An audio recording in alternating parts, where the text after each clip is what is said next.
কিছু তো একটা ভগবানের ব্লেসিং আর একটু আধটু লাক আছে, যার জন্য আমি এত কম বয়সে এত ভালো লোকের সাথে ভালো লোকেদের সাথে কাজ করেছি আর অ্যাকনলেজমেন্ট পেয়েছি, লোককে বলতে পারছি যে আজকে আমি তোমার সাথে পডকাস্টে বসেছি, আমার কাছে কিছু আছে বলার জন্য। আমি আজকে যদি অমিতাভ বচ্চনের সাথেও কাজ করি আমার স্টার্ক হবে না। এখন আমি একটা যেটা কাজ করলাম প্রকাশ ঝার সাথে, আমি জাস্ট একটা ডায়লগ এক্সট্রা বলেছিলাম, স্যার যে আমাকে বকেছিল ये डायलॉग लिखा है।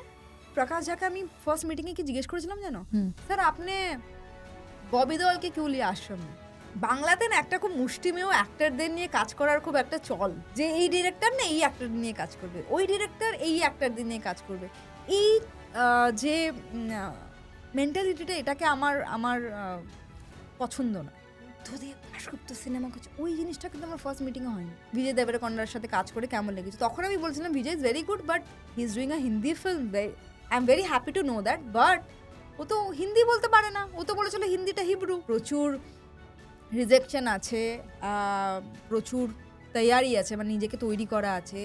আমি অ্যাক্টর, আমি আর্টিস্ট, আমাকে যেই পাত্রে রাখবে আমি সেই পাত্রের আকার ধারণ করবো, জাস্ট লাইক আ ওয়াটার। যখন তোমার তার থেকে এক্সপেক্ট করাটা তুমি মনে হবে যে আমার দরকার নেই, আমি তাকে ভালোবাসি and I am happy, then you become a spiritual person. মুকুটটা যখন আমি পরবো ভেবে নিয়েছি, সিংহাসনে যখন আমি পরবো বসবো ভেবে নিয়েছি, তাহলে আমি এর মাঝখানের জার্নিতে আমার গায়ে কাটছে, আমার রক্ত বেরোচ্ছে, আমি যুদ্ধতে এটা আমার এটা হচ্ছে, কেন বলি?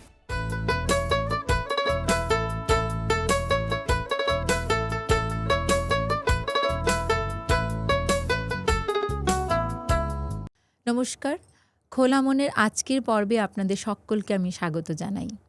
আজকেও আমার সঙ্গে এমন একজন মানুষ রয়েছে যে তার কাজের মাধ্যমে সমাজে একটা আলাদা জায়গা তৈরি করে নিয়েছে। সে একজন অভিনেত্রী, সে একজন সোশ্যাল মিডিয়া ইনফ্লুয়েন্সার, সে একজন এন্টারপ্রেনার, যার সাথে আমার খুব একটা মিষ্টি মধুর সম্পর্ক। তার সঙ্গে আমার আলাপ হয়েছিল কলকাতায় একটি বাংলা ছবি করার সময়। সম্ভবত ওই দিন লুক টেস্ট ছিল বা স্ক্রিপ্ট রিডিং ছিল, প্রথম আলাপ। তারপর শুটিং ফ্লোরে আমাদের সেই আলাপটা আরও ঘনিষ্ঠ হয় এবং সে এখন আমার কাছে আমার ছোট বোনের মতন হয়ে গেছে। মালবিকা ব্যানার্জি, কেমন আছিস বল?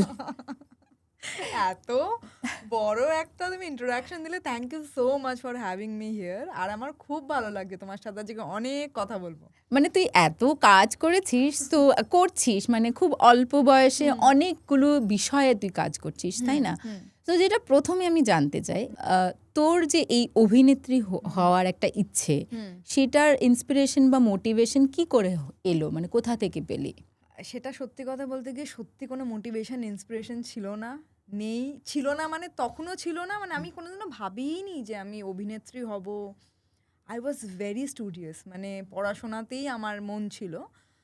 মিস কলকাতা হলাম, ওইটা বলে না, এখন আমি একটু অ্যাস্ট্রোলজিতে বিশ্বাস করি।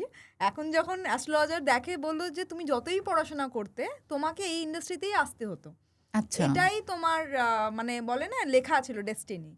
তো সেই জন্যই আমার এখানে আসা। কিন্তু তখন সেই সময় কোনো প্রিপারেশন ছিল না, ইটস জাস্ট মিস কলকাতা হওয়ার পরে আমার ব্যাক টু ব্যাক সিনেমা করা, অফার আসা। আচ্ছা, তুই মিস কলকাতা হয়েছিলে, সেটা আমি জানতাম না। হ্যাঁ, তো তারপরে আমার আশা, তারপর তার সাথে সাথে পড়াশোনাও চালিয়ে গেছি, গ্র্যাজুয়েশন করেছি, ল নিয়ে আমি পড়েছি। তো এই সবগুলো পড়েছি, মানে ল কমপ্লিট করেছি। তো এই সবগুলো আমার, আর আমি খুব এখনো পর্যন্ত আমি খুব পড়াশোনা করতে ভালোবাসি। তো প্রথম ছবিটা বা বাংলা ইন্ডাস্ট্রিতে তো প্রথম, তো সেটা কি করে হলো? ধরো আমি মিস কলকাতা হয়ে গেছি, এবার লোকের কাছে আমার ফোন নাম্বার, আমার মায়ের ফোন নাম্বার চলে গেছে, আমি তখন পড়াশোনা করছি। এবার একজন ডিরেক্টর হিরোইন খুঁজছে মিস্টার ফান্টুসের জন্য, হিরোইন মানে সেকেন্ড লিড, বুম্বাদার বোন। হ্যাঁ, বুম্বাদা মানে হচ্ছে প্রসেনজিৎ চট্টোপাধ্যায়, তার সাথে তোর প্রথম ছবি ছিল সিনেমা। আর সেটা আমার মানে তার জন্য কোনো রকম অডিশনও নয়, কিছু নেই। এবার প্রচুর যেরকম মেয়েদেরকে ডাকা হয় সেরকমই আমিও গেছি, প্রচুর মডেলরা এসেছে, সুন্দরী সুন্দরী মডেল, স্মার্ট। আমি চুপচাপ বসে আছি, আমি ভাবছি যে বেকারি, কেন আমি এসেছি কি জানি না। সবাই টাক টাক টাক টাক যাচ্ছে আর কথা বলছে আর বেরিয়ে আসছে, আমি গেছি, আমি শান্ত। তুমি কিছু করেছো? না, একদমই আনকরা ছিলাম।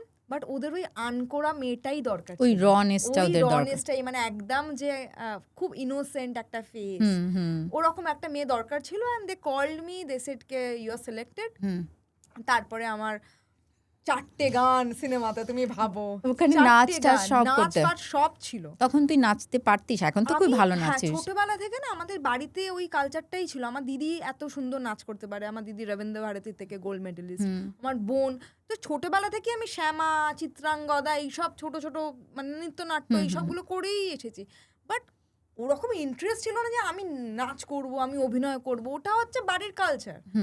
আমার বাবা নাটক করতেন, আমাদের বাড়িতে এরকমই একটা মানে কালচার। আমরা বাঙালি, বাঙালিদের বাড়িতে সবসময়ই কালচার থাকে নাচ গানের। তো সেটাই আমার কাছে এখন বলে না বরদান, বরদান মানে আশীর্বাদ, আশীর্বাদ। মানে বাংলায় বললে হ্যাঁ, আশীর্বাদ। আশীর্বাদ। অ্যাকচুয়ালি মুম্বাইতে থাকতে থাকতে কিছু হিন্দি শব্দ আমাদের কথার মাঝে চলে আসে, ঠিক। তাই আমরা ভাবি যে আমরা একটু বাংলার চর্চাটা একটু বেশি করি, যেহেতু আশেপাশে অনেক হিন্দি ভাষী মানুষ বা অন্য স্টেটের মানুষ থাকে। যেহেতু তুই বাবা মা, বাড়ির কথা, বোনের কথা, দিদির কথা বললি, তোরা 3 বোন, তুই সবার ছোট। তোরা মানে আমি বলে দিই, ওরা 3 বোনই ওদের অভিনেত্রী, বিভিন্ন কাজ করেন। আমি একটা মানে ব্যক্তিগত প্রশ্ন করছি, মানে আমি যেহেতু দেখেছি অনেকের পরিবারে এরকম থাকে যে প্রথম মেয়ে হয়েছে, আচ্ছা দ্বিতীয় মেয়ে হয়েছে, একটা ছেলের আশা থাকে, এবং তৃতীয়বারও মেয়ে হলে অনেকের মনে একটা দুঃখ হয়। তোদের বাড়িতে এরকম কিছু কখনো ফিল করেছে? আমাদের বাড়িতে আমি আর আমার বোন জন্মেছি ছেলে হওয়ার জন্য। মানে ছেলে হতে হতে মানে আমার দিদি হয়ে গেছে, চলো ওটা লাভ চাইল্ড, দিদি এখনো বলে I am love child. But তারপরে যে আরেকটা ট্রাই, একটা ছেলে হওয়ার জন্য আমি একটা ট্রাই হলো না। আবার একটা ছেলে হওয়ার জন্য আমার বোন একটা ট্রাই হলো। কিন্তু আমার বাবা সবসময় মেয়েকে ভালোবাসে, বাট তখন বুঝতেই পারছো দাদু চাইতো বা ফ্যামিলির একটা ঠাকুমারা চাইতো যে একটা ছেলে হোক। বাট 3টে মেয়ে হয়েছে মানে ছেলে হওয়ার জন্যই। বাট এখন ইনফ্যাক্ট আমার মা, আমার বাবা, এখনকার যে সমাজ, সবাই বলে যে মেয়েটা একটা ব্লেসিং। আর আমাদেরও মনে হয় যে ভাগ্যিস আমরা 3 বোন হয়েছিলাম। যদি আমার বোনের জায়গায় একটা ছেলে হতো তাহলে হয়তো এই বন্ডিংটা থাকতো না। আর টাচউড যে আমাদের 3 বোনের মধ্যে এত সুন্দর একটা বন্ডিং আছে যে আমাদের কোনো আর ভাইয়েরই দরকার নেই, আমরা 3 জনই একে অপরের বোন ভাই। ছোটবেলায় কখনো ভেদাভেদ হয়েছে? মানে কখনো এটা ফিল করিস? না, কোনোদিনও ফিল করিনি, একদমই। আমরা সবাই উই আর ভেরি হ্যাপি। আমার মা বাবারাও খুব হ্যাপি, ফ্যামিলির লোকেরাও খুব হ্যাপি যে তার কারণ আমরা ছেলেদের মতো করেই বড় হয়েছি। আমাদের কোনোভাবেই কোনো জিনিসটা কম হয়নি। এই দেখ, এই যে কথাটা আসে ছেলেদের মতন করে, এইটা কবে বদলাবে আমাদের সমাজে? এটা আমি চাইছি আমি বদলে নি। তার কারণ যেহেতু এই টপিকটা উঠলো, আমি কোনো অংশে এটা বলতেই চাই না। আমি ফেমিনিস্টও নয় যে আমি এই জায়গাটা দেওয়ার দরকারই নেই। আমার মনে হয় জায়গা দেওয়ারই দরকার নেই যে আমি ছেলেদের জায়গায় আসবো, আমরা ছেলেদের মতো করে কিছু করছি না। We are far far better than boys. আর আমরা যেটা করছি, আমার বয়সী অনেক ছেলেরা, আমার বন্ধুরা, আমার রিলেটিভের যারা ছেলে আছে, বা আমি, আমার দিদি, আমার বোন যারা করছে, তারা করতে পারে না। আমার মনে হয় ডিফারেন্সিয়েট করাটাই একদম খুব ভুল। তখন মেয়েরা অলওয়েজ ছেলেদের থেকে এগিয়ে। ফেমিনিস্টও নয় আমি। আর আমার মনে হয় প্রতিটা মানুষের এক একটা যোগ্যতা আছে, সেটা এক একটা মানুষ, আমি বলবো না মেয়ে মানুষ ছেলে মানুষ, যোগ্যতা অনুযায়ী তাকে বিচার করা উচিত। তাকে জেন্ডার দিয়ে কোনো দিনও বিচার করা উচিত না।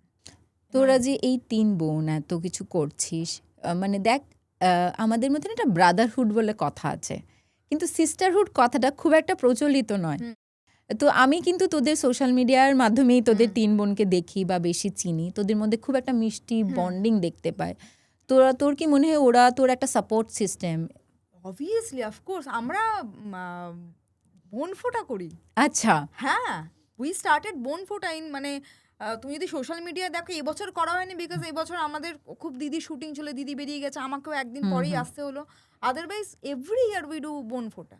আচ্ছা, হ্যাঁ, সেটার জন্য আমাদের আমরা really we are very proud কে আমাদের একে অপরের জন্য, মানে আমার জন্য দিদি, দিদির জন্য বোন। আর আমার মা না ছোটবেলা থেকে একটা জিনিস, এটা হয়তো নজর না লাগে, আমার মা একটা বীজ ঢুকিয়ে দিয়েছে আমাদের 3 বোনের মধ্যে, যে পৃথিবী এদিক ওদিক হয়ে যায়, বোনের সাথে ঝগড়া হবে, দিদির সাথে ঝগড়া হবে, মনোমালিন্য হবে, বাট এই 3 জনে তোমরা, তোমাদের হাজবেন্ড আসবে, তারা অন্য জায়গা থেকে আসছে, বাট তোমাদের হাতেই তাদের, তারা তোমাদের কিভাবে দেখবে, তোমার বোনেদের কিভাবে দেখবে, সেটা তোমাদের হাতেই আছে। সেই জন্য আমাদের মনের মধ্যে একটা বীজ ঢুকিয়ে দিয়েছে যে এই তোমরা 3 জন ছাড়া তোমাদের আর নিজের কেউ নেই, কিন্তু আচ্ছা, নট ইউর হাজবেন্ড অলসো। তোমাদের যখন তিনজনের মধ্যে কেউ যদি একজন বিপদে পড়ে বা কোনো একটা জায়গাতে কোনোভাবে অসফল হচ্ছে বা দরকার, উইদাউট এনি জাজমেন্ট তোমরা একে অপরের হেল্প করবে। এই কথাটা ভীষণ ইম্পর্টেন্ট, জাজ না করা, হ্যাঁ, তাই না? আমাদের যার সাথে একটা পরিবারের আত্মিক সম্পর্ক, তাদের থেকে আমরা বোধহয় মানে উইদাউট এনি জাজমেন্ট যে সাপোর্টটা পাই, মানে আমি যদি গিয়ে বলি যে না আমি এটা করবো, ওই যে সাপোর্টটা পাই সেটা ভীষণ ইম্পর্টেন্ট, তাই না? একদম। মানে এই যে তুই মুম্বাই চলে এলি, যেমন আমি যখন এসেছিলাম আমার মা খুব কেঁদেছিল অনেস্টলি, এবং হসপিটালাইজ হয়ে গেছিল, আমার দাদা বলেনি।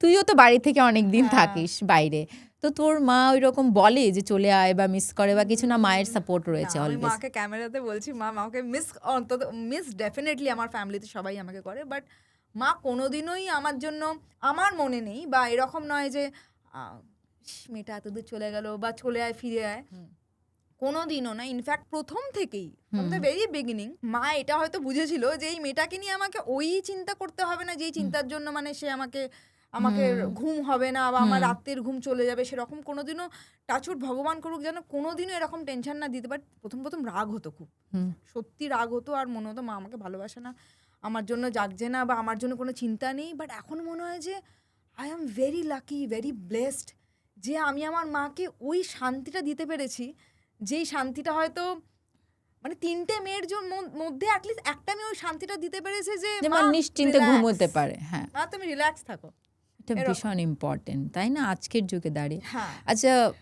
আমরা যদি এবার তোর কেরিয়ারের কথা বলি, তোর প্রথম ছবি বাংলা ইন্ডাস্ট্রিতে, এবং সেই ইন্ডাস্ট্রির যে সুপারস্টার মানে বুম্বাদা, প্রসেনজিৎ চ্যাটার্জি, আমরা সবাই বুম্বাদা বলেই ডাকে, ইন্ডাস্ট্রিতে উনি পরিচিত, তার সাথে কাজ করছিস, একটা ধুকপুক ধুকপুক হচ্ছিল মনের মধ্যে, মানে ওই এক্সপিরিয়েন্সটা কিরকম আমি ছিল? এবার ক্যামেরাতে বলবো, হ্যাঁ। আমি অনেক ছোটবেলায় বলেছিলাম অনেক ইন্টারভিউতে, একটু একটু আমি ক্রাশ খেয়ে গেছিলাম বুম্বাদার?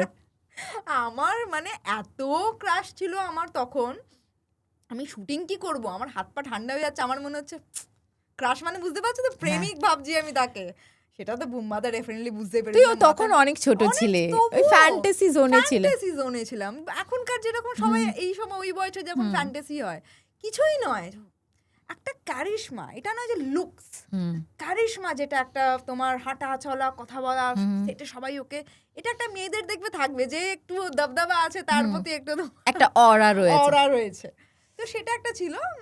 আর বাট ওই সিনেমাটা আমার জন্য একটা, কি বলবো, আমার লাইফে টার্নিং, তখন ওই সিনেমাটাও হিট হয়েছিল, ওই সিনেমাটা সুপার হিট হয়েছিল মিস্টার ফান্টুস, এতবার এখন তো প্রচুর মানে চ্যানেলে দেওয়া হয়।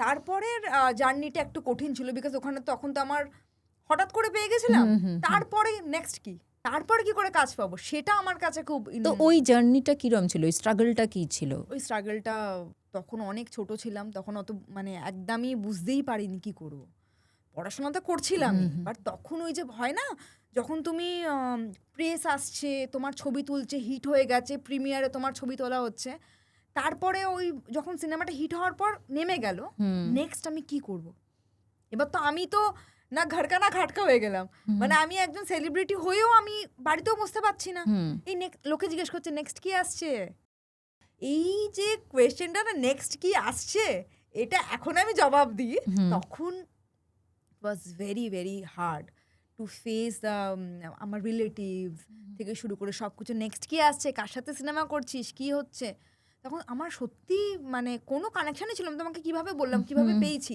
তারপরে কোনো কানেকশান নেই, প্রায় ধরো আমি 1 বছর বাদ পেয়েছি, মানে ওই তারপরে আমি ভালোবাসা জিন্দাবাদ করেছি। ওটা কার সাথে ছিল? রাহুলের সাথে, রাহুল প্রিয়াঙ্কার আমি। ও আচ্ছা, হ্যাঁ, রেশমি মিত্র ডিরেক্টর। আচ্ছা আচ্ছা। তো ওইগুলো খুব মানে ওই সময়গুলো তখন হ্যান্ডেল কিভাবে করেছিলাম আমি জানি না, পড়াশোনাটা ছিল বলে বেঁচে গেছিলাম, যদি না করতাম পড়াশোনা তাহলে তো সত্যি ডিপ্রেশনে চলে যেতাম। হ্যাঁ, এটা ভীষণ একটা ইম্পর্টেন্ট সাবজেক্ট, বিষয়।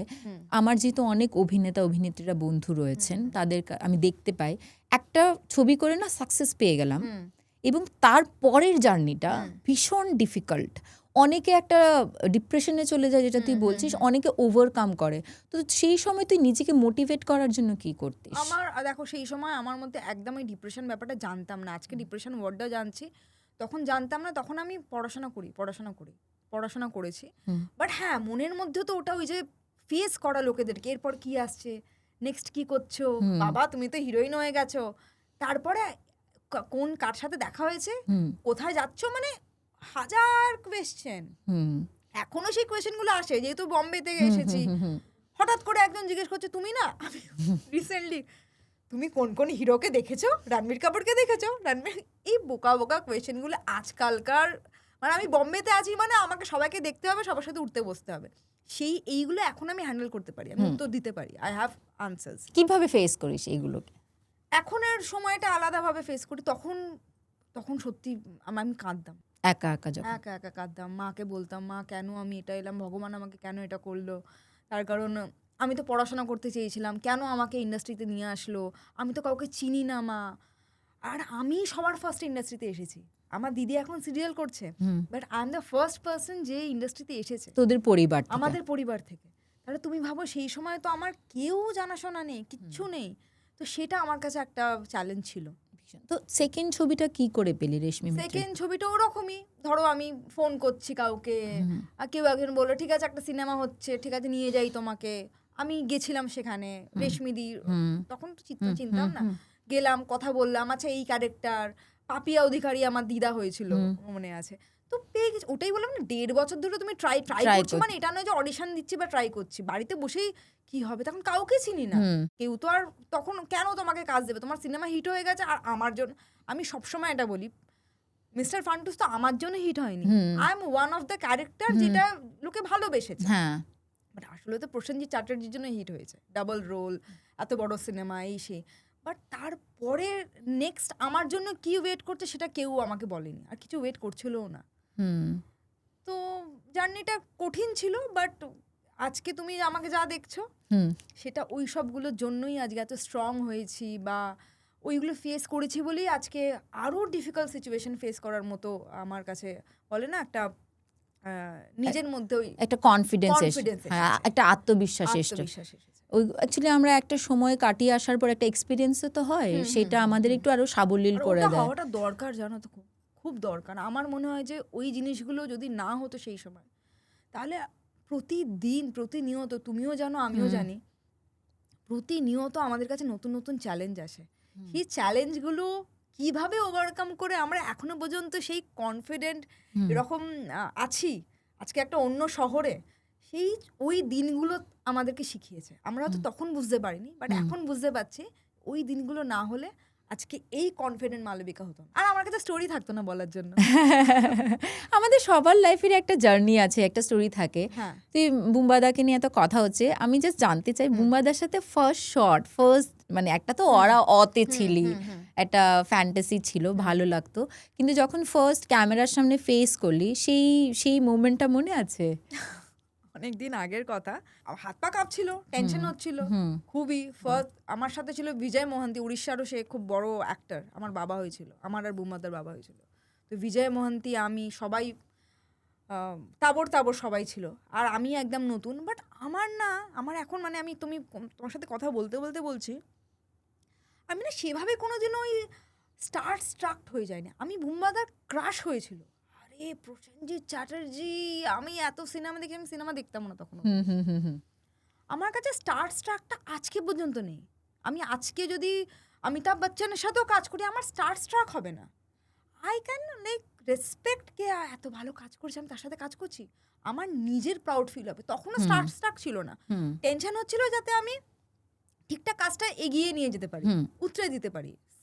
লাইক এখন আমি একটা যেটা কাজ করলাম প্রকাশ হাজার সাথে, প্রকাশ হাজার এত সিনেমা দেখেছি, বাবা কি করব আমি ভয়ে একদম, সেটা নয়। আমার মনে হলো যে না, আমি আমার বেস্টটা করব, আমি সব কিছুর জন্য তৈরি থাকবো, মানে আমার যদি ভুল হয় অ্যাকসেপ্ট করব, আর আমি তৈরি থাকবো।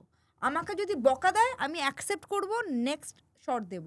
বাট আমি এইভাবে কি হবে, টেনশন, আমার ডায়লগ ভুলে যাচ্ছি, আজ পর্যন্ত হয়নি। ডায়লগ ভুলে গেছি শুটিংয়ে, আমার জন্য লোকে দাঁড়িয়ে আছে, আমি ফ্রিজ হয়ে গেছি, এরকম ধরনের কোনোদিনও হয়নি।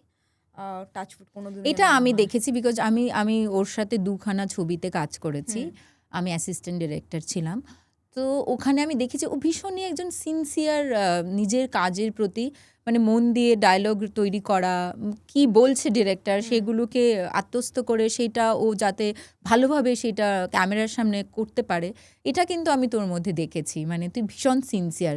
আই থিঙ্ক ওই সিনসিয়ারিটির জন্যই তুই নিজের জায়গাটা তৈরি করতে পেরেছিস। তুই উড়িষ্যার অ্যাক্টরের কথা বললি, তুই উড়িয়া ফিল্মও কাজ করেছিস। তো সেই জার্নিটা কি করে শুরু হয়েছিল, এক্সপিরিয়েন্সটা কি তুমি ছিল? ভাবো আমাকে লাইফ কোথা থেকে কোথায় নিয়ে গেছে। আমি এমন একটা মেয়ে, এটা বলে দিচ্ছি ক্যামেরাতে, যারা আমার ফ্যামিলি মেম্বার সবাই জানে, আমি এমন একটা মেয়ে যেই মেয়েটা বাড়ি থেকে বেরোতো না। বাড়ি থেকে বেরোতো মানে আমরা যে 3 বোন, পাড়ার লোকরা ম্যাক্সিমাম জানতো না, ভাবতো যে আমার বাবা 2টো মেয়ে, বড় দিদি আর ছোট। আচ্ছা আমাকে দেখতোই না কোনোদিনও কোথাও, আচ্ছা বিকজ আমি সারাক্ষণ পড়াশোনা করতাম, বাড়ি থেকে বেরোতাম না। আমি ভীতু টাইপের একটা মেয়ে ছিলাম, যে ধরো বাসে উঠলে বাসের টিকিট কাটতে পারতাম না। আচ্ছা আমি কন্ট্রাক্টরকে বলতে পারতাম না যে এখানে যাব টিকিট কাটবো। সেই মেয়ে মানে প্রথমবার যখন আমি মিস্টার ফানক্রেশ করি, একা একা আমি গেছি রামোজি ফিল্ম সিটিতে শ্যুট করতে, হায়দ্রাবাদে। যখন কখনো বিদায় বলো না করি যিশুর সাথে, তখন আমি একা একা মালয়েশিয়ায় গেছি, বিদেশ ফার্স্ট আমার বিদেশ ট্রিপ ছিল, বিদেশের বাড়ি trip। থেকে কেউ সঙ্গে যায়নি? কেউ যায়নি। আচ্ছা তো উড়িষ্যার কথাও বলছি, আজকে তো এগুলো তো আলাদা আলাদা মানুষ, আলাদা আলাদা কালচার, একটা আলাদা ইন্ডাস্ট্রি, আলাদা ভাষা, পুরো আলাদা ভাষা, কিছুই জানি না। বাট ওটাই বলবো যে হয়ে গেছে, জানো তো। আমার একটা ইচ্ছে ছিল, ইচ্ছে আছে এখনো পর্যন্ত, যে তখন হয়তো সুপ্ত ইচ্ছে ছিল, আমি সেটাকে এক্সপ্লোর করতে পারিনি। এখন আমার মনে হয় যে I am very happy with unknown people.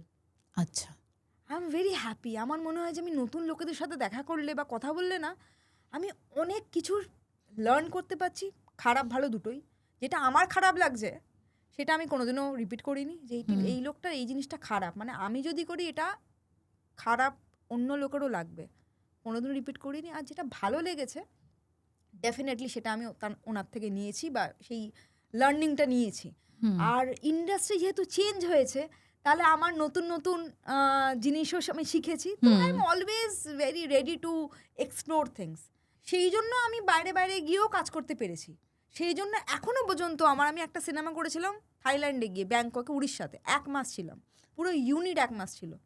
মানে উড়িয়া ছবি ছিল? উড়িয়া সিনেমা, ওটা ওখানকার এখনো পর্যন্ত সব থেকে বিগ বাজেট সিনেমা। আচ্ছা এখনো পর্যন্ত ওই অ্যাক্টর আমাকে মনে রেখেছে, মালবিকা कैसी हो, ওই মালবিকাকেই মনে রেখেছে, যেই মালবিকা ওখানে বাবলি, একটা চবি মেয়ে, সবার সাথে গল্প করছে, আড্ডা মারছে, বাট একটা ডিগনিফাইড মেয়ে, যেই মেয়েটার সম্বন্ধে কোনোভাবে কোনো গসিপ করা যাবে না। এখনো পর্যন্ত উড়িষ্যা ইন্ডাস্ট্রিতে এখনো পর্যন্ত আমি 3টে সিনেমা করেছি, যারা উড়িষ্যার দেখবে দেখবে, ওখানে প্রচুর বাঙালিরা রয়েছে। ইনফ্যাক্ট যারা দর্শকরা যারা দেখবে এখানে, তারা বুঝবে যে হ্যাঁ, যারা আমার সাথে কাজ করেছে, সিদ্ধার্থ মহাপাত্র আমার সাথে কাজ করেছে, তাদের মানে ওই উড়িয়া সুপারস্টার, সেটা আমার ফার্স্ট সিনেমা, আমার ভিলেন হয়েছিল সিনেমাতে উনি। তো ওইগুলোতে সেটাই বলছি, সেই জন্য আমাকে ডিগনিফাইড ওয়েতে দেখে এখনো ওইভাবেই ভালোবাসে, বিকজ আমি অলওয়েজ একটা ওয়াল রেখেছি যে আমি কোনোভাবেই তোমাদেরকেও হার্ট করবো না, তুমিও আমাকে হার্ট করো না ইমোশনালি। মানে আমার কাজের জায়গাটা শুধু কাজের জন্য, হ্যাঁ, পার্সোনাল লাইফটা পার্সোনাল। তো এখন আর উড়িয়া সিনেমার অফার আসে না, তুই করতে চাস না? কি বলবো, এটা ক্যামেরার সামনে এমন একটা কোয়েশ্চেন জিজ্ঞেস করলে, আমি করতে চাই না, because I M focusing something মানে ডিফারেন্ট অর বিগ। আমার উড়িষ্যা সিনেমা, বাংলা সিনেমা আমি সব করতে চাই। আমি যে কোনো ল্যাঙ্গুয়েজের সিনেমা করতে চাই, যদি তার স্টোরিটা আমাকে ডিমান্ড করে, আর যদি আমার মনে হয় যে আমি এটা করতে চাই। ইভেন কালকে আমার একটা অফার এসেছিল একটা মিউজিক ভিডিওর, তো আমি বললাম যে আমার যদি কনসেপ্টটা ভালো লাগে ডেফিনেটলি আমি করবো, বিকজ আমি কাজ করতে চাই, ভালো কাজ করতে চাই, যাতে লোকে দেখে, অ্যাপ্রিসিয়েট করে। তো সেরকম যদি কাজ উড়িষ্যা থেকে আসে ডেফিনেটলি আমি করব, আর definitely I am open for it. তুই তো রিসেন্টলি একটা বাংলা না হিন্দি শর্ট ফিল্মও করেছিস, বিকজ কনসেপ্টটা ভালো লেগেছিল বলে, সেটা একটু বলবি? ওটা যেটা শর্ট ফিল্মটা করেছে, ওটা ফেস্টিভ্যালে গেছে, ইন্টারন্যাশনাল ফিল্ম ফেস্টিভ্যাল, ওটা রোহিঙ্গিয়াকে নিয়ে। রোহিঙ্গিয়া যেটা কমিউনিটি আছে বাংলাদেশ, লোকে ভাবে বাংলাদেশি, বা দে আর রোহিঙ্গিয়া। তো ওখানে না এভরিবডি থিঙ্কে Malavika is a very good looking, smart, elegant একটা মেয়ে, but when they offered me the character, that character was very shady, একদম বস্তিতে থাকে, বিড়ি সিগারেট খায়, একদমই মানে মানে তোমাকে আমি পরে দেখাবো এর পরে যে লুকটা একদম ডিফারেন্ট ফ্রম মি। মানে যখন আমার লুক টেস্ট হচ্ছে ডিরেক্টর বলছে যে আমি বুঝতে পারছি না আমি তোমাকে কি করে গরিব দেখাবো, তোমাকে একটা সো এলিগেন্ট ইন টকিং, মানে তোমার অরাটাই এরকম, আমি কি করে তোমাকে দেখাবো আমি বুঝতে পারছি না। কালো করলেই যে তোমাকে গরিব দেখতে খারাপ দেখাবে গরিব সেটা না, তো হ্যাঁ হয় না না, কোনোদিনও। কি করে দেখাবো? বাট ফাইনালি যখন আমার লুকটা এসেছে, যখন আমিও, আমার কাছে একটা চ্যালেঞ্জ ছিল বিকজ আমি কোনোদিনও স্ল্যাং ইউজ করি না, নিজের তুই কোনোদিন স্মোক করিস না, করি না, স্ল্যাং ইউজ করি না, আমি বদমাইশ টাইপের ভাবি না, মানে আমার এবার এইগুলো আমার কাছে নিজের কাছে একটা ইনহিবিশন ছিল, আমি কি পারবো? বাট যখন আমার মনে হলো না, this is the time I have to prove myself, only একটা সুন্দর মেয়ে হিরোইন টাইপের, ফর্সা, মেকআপ করলে ভালো লাগে এরকম একটা মেয়ে যদি আমি অলওয়েজ একটা ইমেজ হয়ে থাকি, তাহলে যেটা আমি পারি সেটা আমাকে দেখাতে হবে ডিরেক্টরকে, দর্শককে, তাহলে আমাকে লোকে অ্যাকসেপ্ট করবে। আদারওয়াইজ কিন্তু লোকে ভাববে আমি ওরকমই একটা বারবি ডলের মতো অলওয়েজ গ্ল্যামারাস গ্ল্যাম ডল হয়ে থাকবো, সেটা চাই না। আফটার সিইং দ্যাট আমি একটা 3 মিনিটের ভিডিও আমাকে, it's a 30 minutes short film, 3 মিনিটের একটা ভিডিও আমাকে ডিরেক্টর পাঠিয়েছে, যে একটা এমনি নর্মাল, যেটা ডিআইফিআই করেনি, নর্মাল একদম র পাঠিয়েছে। ওটা আমি এবার আমি কানেকশনটা বলছি, ওই ভিডিওটা আমি প্রকাশ ঝাকে দেখিয়েছি। ও আচ্ছা, হ্যাঁ, sir। সেখান থেকে এটা, না, হ্যাঁ ওই সেখান বিষয়ে থেকে আমি এটা শুনবো নয়। ডিটেলে। এখান থেকে এটা নয়, বাট যখন আমার কাছে এই অফারটা আসে প্রকাশ স্যারের, তো আমি ভাবছি নেক্সট আমি জানি না কবে মিটিং পাবো, বাট তারপরে অনেক দেখে মিটিং নি। পেয়েছি। হ্যাঁ, আমি বললাম স্যার मैंने ये काम किया है, आप थोड़ा देखिए। আচ্ছা, আমি অনেক কনফিডেন্ট ছিলাম যে আমি দেখালে উনি ফেলে দেবেন না। तो उन्हीं देखे थे, बोले वाह, हाँ हाँ तुम तो करोगी, तुम बुद्धदेव दास गुप्ता का फिल्म करके आई हो, अच्छा तो काम तुम करोगी, वेरी गुड वेरी गुड, मुझे बताना कब रिलीज होगा ये।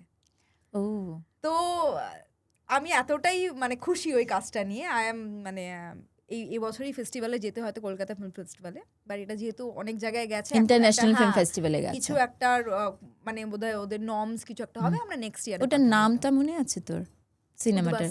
আচ্ছা, বাহ, উদ্বাস্তু। নামটা শুনেই বোঝা। আচ্ছা, এই তুই যে প্রসঙ্গটা কথা বলি, সেই প্রসঙ্গেই বলি, দেখ আমরা একটা লুক টেস্ট করে কস্টিউম স্টাইলিস্ট, ডিজাইনার, ডিরেক্টর একটা লুক ভেবে নিয়ে তোর বাইরের রূপটাকে চেঞ্জ করতে পারে, কিন্তু ভেতর থেকে ওই ক্যারেক্টার হয়ে যাওয়া, ওই নিজেকে ভেঙে ওই চরিত্রে নিজেকে নতুন করে গড়ে নেওয়া, ওই প্রসেসটা তুই কিভাবে ওই তৈরি করিস? প্রসেসটা ওটাই ইম্পর্টেন্ট, জানো তো, ওটাই ইম্পর্টেন্ট।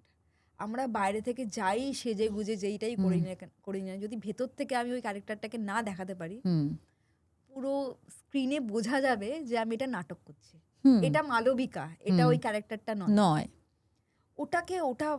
ওটা আমার জন্য খুব, মানে যখন রোহিঙ্গা ক্যারেক্টারটা করছি, আমার জন্য চ্যালেঞ্জ তো ছিলই যে আমাকে শুধু দেখতে হলে হবে না, ভেতর থেকে, মানে আমি অনেক ডকুমেন্টারি দেখেছি রোহিঙ্গা নিয়ে, ওদের যে ভেতরের দেখো এর প্লাস মাইনাস দুটোই অ্যাসপেক্ট আছে, যখন শর্ট ফিল্মটা রিলিজ হবে দেখতে পাবে। কিন্তু আমি যদি আজকে ধরো আমি রাবণ প্লে করছি, I have to consider Ravan as a hero, otherwise কিন্তু আমি ওই রাবণ ক্যারেক্টারটা প্লে করতে, আমি যদি ভেবেই নিই যে এই ক্যারেক্টারটা বদমাইশ, এই ক্যারেক্টারটা সীতাকে হরণ করেছিল, তার পেছনের ব্যাক স্টোরি কি, কেন করেছিল, কি কারণ, তাহলে কিন্তু আমি রাবণকে অ্যাজ আ হিরো দেখতে পাবো। সেম রোহিঙ্গা ভারতবর্ষে এসেছে বা যে কোনো জায়গায় এসেছে, তারা অনেক মানে বিভিন্ন রকম এখন কথা চলছে নিউজে যে ওদেরকে রাখা হবে না বা বাইরে চলে যাবে, কিন্তু আমি অ্যাজ আ পার্সন রোহিঙ্গার একটা মেয়ে, যেই মেয়েটার কোনো রোহিঙ্গা হওয়ার পেছনে কোনো হাত নেই, সে কিভাবে স্ট্রাগল করেছে, সে কেন এই জিনিসটা করছে, সে তার একটা ব্যাক স্টোরি আছে, কেন এই জিনিসগুলো করেছে, কেনই বা সে বাঁচতে চাইছে নতুন করে, তার ব্যাক স্টোরিটাকে ভাবা, সেই জিনিসটাকে ফিল করে তুমি যখন প্লে করবে ক্যারেক্টারটা, তখন তুমি অ্যাজ আ ক্যারেক্টার লোকে দেখতে পাবে এটা হচ্ছে ওই মেয়েটাই, যেটা লোকে দেখতে পেয়েছে, যেটা মালবিকা নয়, এটা আমি ক্যারেক্টারটা দেখছি, আর দ্যাটস মাই অ্যাওয়ার্ড। যেহেতু এই কথা প্রসঙ্গে প্রকাশটার কথা এসেই গেল, আমি জিজ্ঞেস করতামই, তো প্রসঙ্গক্রমে এখন এই কথাটা জিজ্ঞেস করে নি, তো তোর ওই প্রকাশটার সাথে ছবিটা কি ছবি ছিল, আর এই জার্নিটা স্টার্ট কি করে হয়েছিল? ফিল্ম নেম ইজ জানাদেশ, ওটা তো রিলিজ হবে আমাদের কামিং ইয়ার রিলিজ হবে। তো ওই সিনেমাটির আমি বলবো যে আমি there's a casting director called Shruti Mahajan. Everybody knows her. Yes.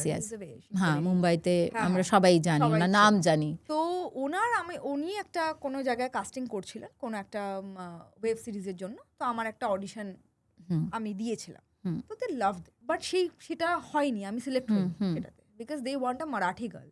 আচ্ছা, আর আমার খুব রাগ হয়েছিল যখন মারাঠি গার্ল চাই তাহলে আমাকে কেন অডিশন দিল, they want a Marathi dusky girl. যখন আপনারা জানেন যে Marathi dusky girl, then why you audition me. But ওটাই বলবো না যে এই বম্বে হচ্ছে আমরা একটা মায়ানগরী, কোথা থেকে কি হয়ে যাবে কেউ জানতে পারে না। ট্রু। তো and Prakash sir searching for a girl who is like এই playing that character, it's a very important character.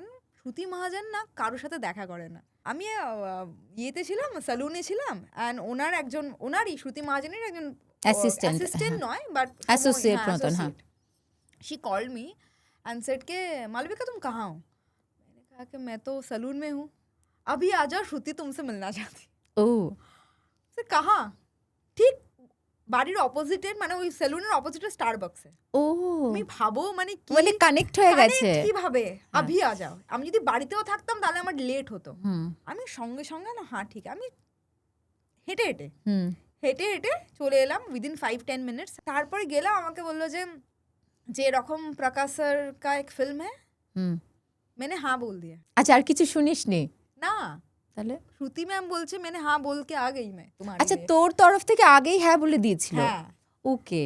তো अभी तुमको करना है। আমি ভাবছি আপনি প্রকাশ ঝা, তারপরে শ্রুতি মহাজন হ্যাঁ বলে দিয়েছে, আমার না বলার কোনো প্রশ্নই নেই। ম্যাম मैं करूंगी। এক্সাইটমেন্ট ছিল যে শো করেছিস না নিজেকে কন্ট্রোল করে রেখেছিস? 4-3 মাস I sign the movie on জুনের ফার্স্ট উইকে, মানে মে লাস্ট উইকে বলতে পারো। তখন আমি জানতাম যে আমি সিনেমাটা করছি। আমি ওনাকে মানে আমি বলেছিলাম যে আমি আমার জন্মদিন 27 মে, তারপরে এসে আমি সাইন করব। ততক্ষণ আমি বাড়িতেও কাউকে বলিনি। জুন জুলাই অগস্টে স্টার্ট হয়েছে, আমি কাউকে বলিনি। বাড়ি দিদিকেও বলিস? কাউকে না, দিদিও জানে না। আচ্ছা, জাস্ট যখন সাইন করেছি আমার মাকে বলেছি, মা তুমি কাউকে বলবে না। আমি মাকে একদম টাইট দিয়ে মা তুমি কাউকে বলবে না, because you know this industry কিরকম ভাবে। এই সিনেমাটা ওই 1 বছর ধরে প্রিপারেশন চলছিল, আর তারপরে আর এই 2 মাসের মধ্যে এটা নয় যে আমি বেকার বসেছিলাম। স্ক্রিপ্ট রিডিং হচ্ছে, রিহার্সাল হচ্ছে, সবকিছু হচ্ছে, প্রিপারেশন চলছে। প্রকাশ স্যারের সাথে ওনার সাথে রিহার্সাল চলছে, আরও যারা কাস্টিং তাদের সাথে চলছে সবকিছু। আই এম ভেরি এক্সাইটেড, এই এক্সাইটমেন্টটা ধরে রাখবো। বাট আমি ডায়লগগুলো না হনুমান চালিসার মতো মনে করে নিয়েছি। হনুমান চালিসার মতন পড়েছিস, কিন্তু অনেক সময় আমরা দেখতে পাই সেটে গেলে আমরা ইম্প্রোভাইজ করি বা ডিরেক্টর চেঞ্জ করে দেয়, তো সেই ক্ষেত্রে তোর প্রবলেম হয়নি? ইম্প্রোভাইজ আমি একবার করতে গেছিলাম ফার্স্ট ডেতেই, শুধু একটা ডায়লগ বলেছিলাম। আর স্যার দেখলে, যাই হোক স্যার বাংলা বোঝেন, হ্যাঁ স্যার বাংলা ভালো, স্যার শুনবেন। আমি জাস্ট একটা ডায়লগ এক্সট্রা বলেছিলাম, স্যার যে আমাকে বকেছিল, ইয়ে ডায়লগ লেখা হ্যাঁ, মানে আর এটা আমি জানি না, এটা আমার জন্য মানে বলো না আশীর্বাদ হয়ে গেছে যে আমি ভাগ্যিস ওভাবে পড়ে গেছিলাম। আমি একটা ডায়লগ মানে অ্যাকশনের সাথে যে আমি আতি হুঁ, চলো মিলতে হ্যাঁ, এই ডায়লগটা আমি এক্সট্রা বলেছিলাম। আমাকে এত বড় বকা দিয়েছিল যে ये लिखा हुआ है क्या? नहीं सर, तो मैंने 7 साल लगाया है ये स्क्रिप्ट के लिए, जितना लिखा हुआ है कॉमा हाइफेन सेमीकोलन उतना ही बोलना है। और not only me, every actor follow that, every actor. और ওনার সিনেমাতে এটাই সব থেকে মেন ইম্পর্টেন্ট, তুমি ডায়লগ চেঞ্জ করতে পারবে না। আচ্ছা, তুমি ইম্প্রোভাইজ করতে পারবে না। যা তার কারণ উনি পুরো থটটাও এই ক্যারেক্টারটা কেন এটা বলছে, কেন এখানে পজ দিয়েছে, কেন এটাকে আমি হ্যাঁ হে বলছি, ওটা উনি ক্যারেক্টারটা ভেবেই লিখেছেন। তার মানে আমার আর ভাবার দরকার নেই। I just only play the character, I should look like a character, feel the character and say the dialogue what is written. Okay, তো প্রকাশ স্যার মানে কিছু ডিরেক্টর থাকে একটা লিবার্টি দেয়, হ্যাঁ উনি সেটা নয়, মানে আমি লিখেছি এতটা সময় দিয়েছি ভেবে চিন্তে, তুমি সেটাই বলো। সেটা তো তুই ডায়লগের ক্ষেত্রে বলি। এমনিতে প্রকাশ স্যার সেটে কি রকম, মানে কিভাবে? অনেক ডিরেক্টর থাকে খুব কুল মাইন্ডেড, অনেকে থাকে মানে খুব রেগে যান। কোনো রিলিজ হয়নি গো সিনেমাটা, কেন জিজ্ঞেস? না, আমি জাস্ট ওনার কাজের ধরনটা জানতে চাইছি। আমি কি বলবো, এটা আমার জন্য একটা, আমি বাংলাতে লাস্ট সিনেমা করেছিলাম বুদ্ধদেব দাশগুপ্ত, আর আমার হিন্দিতে ফার্স্ট সিনেমা প্রকাশ ঝার সাথে। হাউ ব্লেসড আই অ্যাম যে আমি শেষ করেছি ওখানে, শেষ মানে লাইক এখনো পর্যন্ত শেষ বাংলায় বুদ্ধদেব দাশগুপ্ত, স্টার্ট করছি প্রকাশ ঝার সাথে। আমি বলবো যে হি ইজ লাইক এমন কিছু জিনিস নেই যেটা উনি জানেন না।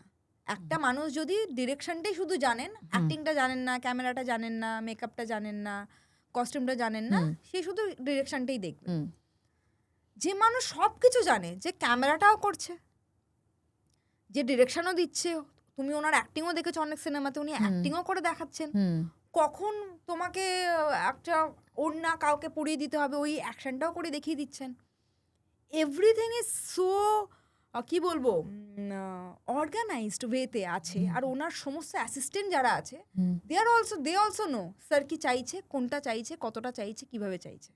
আমরাও না, যেহেতু আমরা রিহার্সালটা করে গেছি, আমরাও প্রতিটা জিনিস জানতাম যে কি কি করতে হবে, কোন ক্যারেক্টারটা কিভাবে হাঁটবে, কিভাবে বলবে, কিভাবে বসবে, হি নোস। আর সবকিছু উনি করে দেখিয়ে দিচ্ছেন।